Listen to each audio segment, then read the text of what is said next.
अस्सलामुअलैकुम। आज का जो टॉपिक है हमारा वो है uses of logic flow chart. हम देखेंगे कि इसको शॉर्ट क्वेश्चन में कैसे पूछा जा सकता है और शॉर्ट क्वेश्चन को हमने अटेम्प्ट कैसे करना है। चैप्टर फर्स्ट C++ का हमने स्टार्ट कर रखा है, एक एक करके हर चैप्टर को कवर करेंगे। एडिशन आपका जो सा मर्जी हो, बस हम टॉपिक पढ़ेंगे, उसके बाद जो आगे हम प्रॉब्लम्स को सोल्व कर रहे होंगे या प्रोग्राम लिख रहे होंगे उसका हम बकायदा प्रैक्टिकल करके देखा करेंगे और अच्छे से समझा करेंगे। तो uses of logic flow chart से पहले थोड़ा सा आपको रिवाइज करवा देते हैं जो पिछली वीडियो में हमने पढ़ा था कि फ्लो चार्ट क्या है। Flow chart basically step by step procedure होता है, यानी एक प्रॉब्लम का हमने लॉजिक बनाया, हमने उसका सोल्यूशन फाइंड किया, तो हम बता रहे हैं कि पहला स्टेप क्या लिया जाएगा, दूसरे स्टेप में क्या किया जाएगा, तीसरे स्टेप में क्या किया जाएगा।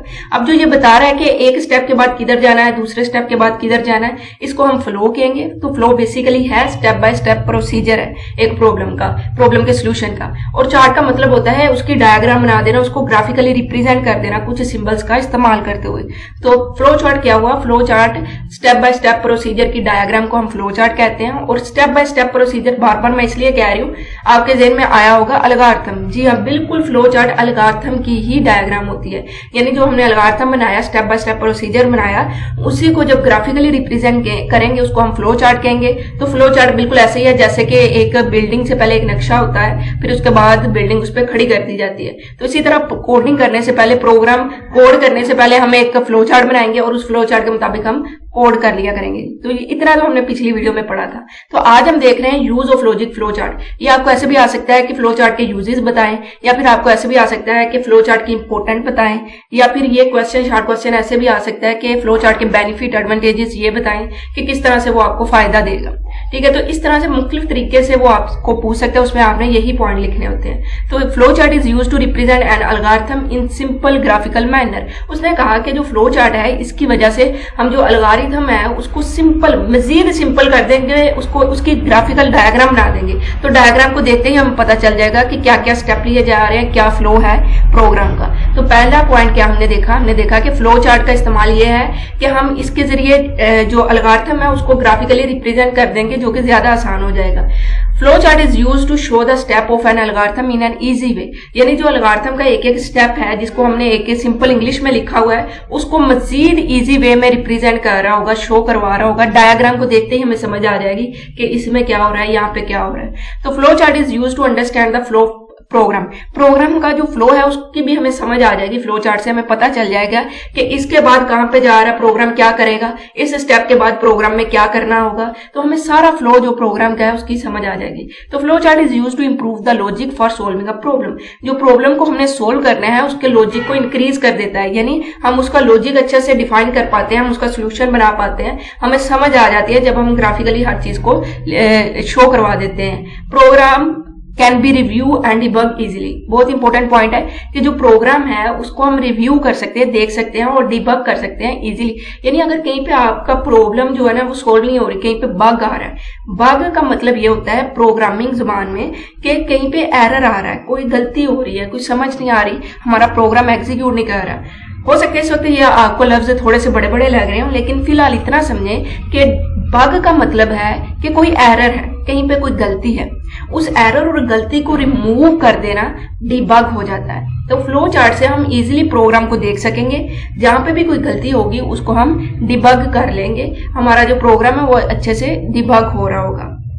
हम उस गलती को पकड़ लेंगे फ्लो चार्ट के जरिए और प्रोग्राम में जहां पे भी गलती है उसको रिमूव कर देंगे, उस एरर को रिमूव कर देंगे, उस बग को रिमूव कर देंगे। जब हम किसी बग को रिमूव करते हैं तो उसको डिबग कहते हैं। ये आपका एमसीक्यूज है, इसे हाईलाइट कर लें। अब बात रही कि अगर शॉर्ट क्वेश्चन आता है तो आपने लिखना कितना होता है। तो शॉर्ट क्वेश्चन में आपने 2 से 3 लाइनें लिखनी होती है, 3 लाइनें इनफ होती हैं, लेकिन आपने 3 लाइनों में उसके मतलब की चीज उसे दे देनी है। यानी अगर वो कह रहा है कि भाई फ्लो चार्ट लिखे और आप लिख रहे हैं इसकी एग्जाम्पल्स को कि जैसे बिल्डिंग होती है वैसे फ्लो चार्ट होता है, तो आपने ऐसे नहीं लिखना, आपने सिंपल बताना है कि जो फ्लो चार्ट होता है वो कॉम्बिनेशन है टू वर्ड का। यहाँ पे फ्लो एंड चार्ट ये भी नहीं बताना आपने सीधा ये बताना कि फ्लो चार्ट एक ग्राफिकल रिप्रेजेंटेशन है एल्गोरिथम की, और इसका वे क्या होता है कि आपने डाटा ऑपरेशन जो परफॉर्म करने हैं, डाटा पे ऑपरेशन और इनके सीक्वेंस को आपने ग्राफिकली रिप्रेजेंट करना है। तो यहां से लेकर यहां तक जो 2 लाइनें ना अगर आप लिखते हैं तो आपको पूरे नंबर मिलेंगे।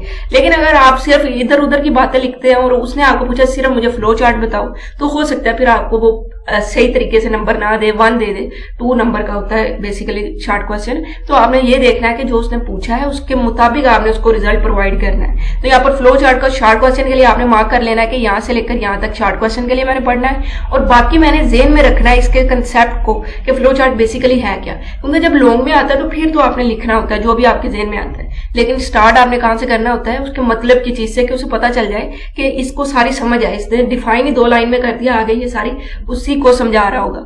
तो आपने उसके टाइम को भी बचाना और अपना भी पेपर बिल्कुल अच्छा टू द पॉइंट लिखना होता है। अब यहाँ पर बात करें कि लॉजिक लिखे फ्लो चार्ट के, तो आप ये सारे लिखने बैठ जाए नहीं, आप सिंपली 1 2 3 लिख सकते हैं, जो भी आपको आते हैं आपने 3 लिख देने। भाई ये लॉजिक हो सकता है और यूज ऑफ लॉजिक है, इसके अलावा ये बेनिफिट है, ये एडवांटेजेस है, या फिर फ्लो चार्ट की ये अहमियत है, या फ्लो चार्ट हमें ये बेनिफिट प्रोवाइड कर रहा है। तो इस तरह से आपने शॉर्ट क्वेश्चन को अटेम्प्ट करना है। पहले शॉर्ट क्वेश्चन को पढ़ना है, फिर 2 मिनट के लिए आपने अच्छे से उसको रिवाइज कर लेना है जेन में, और फिर उसके बाद आपने लिखना है। अब ये मैं पेपर में नहीं बता रही कि 2-2 मिनट आप उसे जेन में रिवाइज करते रहे, ये जब आप अपना याद करने के बाद लिख रहे हैं, क्योंकि अभी आपने जो पढ़ना है आपने याद करना है, समझना है, उसके बाद उसे लिखना है, फिर अपना चेक करना है। ये बड़ी हद आपका 10 मिनट लेगा, इससे ज्यादा नहीं। और रोज के आप 10 मिनट देते जाए, आपका एक शॉर्ट क्वेश्चन, और साथ साथ 2 दिन में आपका लॉन्ग क्वेश्चन होता जाएगा। तो ये ज्यादा अच्छी बात नहीं, आपका पेपर की तैयारी अच्छे से हो जाएगी। तो आपने अपना टाइम जरूर देना है कंप्यूटर साइंस को, ये कंप्यूटर्स की बुक को, प्रोग्रामिंग को। और उसके बाद जब हम आगे करेंगे प्रॉब्लम्स को सोल्व, तो वहां पर आपने प्रैक्टिस करनी है लाजमी से। अगर आपके पास लैपटॉप हो तो आपने उससे प्रैक्टिस करनी है, अगर नहीं है तो अपने कॉलेज वगैरह के लैब में जाके प्रैक्टिस करें। अगर वहां पे भी नहीं आप कर सकते, आप सिर्फ घर में ही पढ़ रहे हैं, तो फिर आपने ड्राई रन करके देखना है। वो मैं आपको तरीका बता दूंगी, तो उसके जरिए से आपने ड्राई रन कर करके अपने प्रॉब्लम्स को सोल्व करना है। तो इंशाल्लाह अगली वीडियो में हम एक इंपॉर्टेंट क्वेश्चन स्टार्ट करेंगे, फ्लो चार्ट के सिंबल, क्योंकि यही एक फ्लो चार्ट में लॉन्ग क्वेश्चन बन जाता है कि फ्लो चार्ट और उसके सिंबल के बारे में बता दें, या फ्लो चार्ट को डिटेल में डिस्कस कर दें, तो उसमें भी आ जाता है। तो अगली वीडियो में फ्लो चार्ट सिंबल को एक एक करके पढ़ेंगे। और अगर आपको आज के लेक्चर की समझ आई है तो चैनल को सब्सक्राइब करके दोस्तों के साथ शेयर कर दे। अगर कहीं पे कोई भी कंफ्यूजन है तो नीचे कमेंट बॉक्स में आप कमेंट करें, मैं लाजमी से आपको रिप्लाई दूंगी। तो इंशाल्लाह अगली वीडियो में मिलेंगे, तब तक के लिए अल्लाह हाफिज।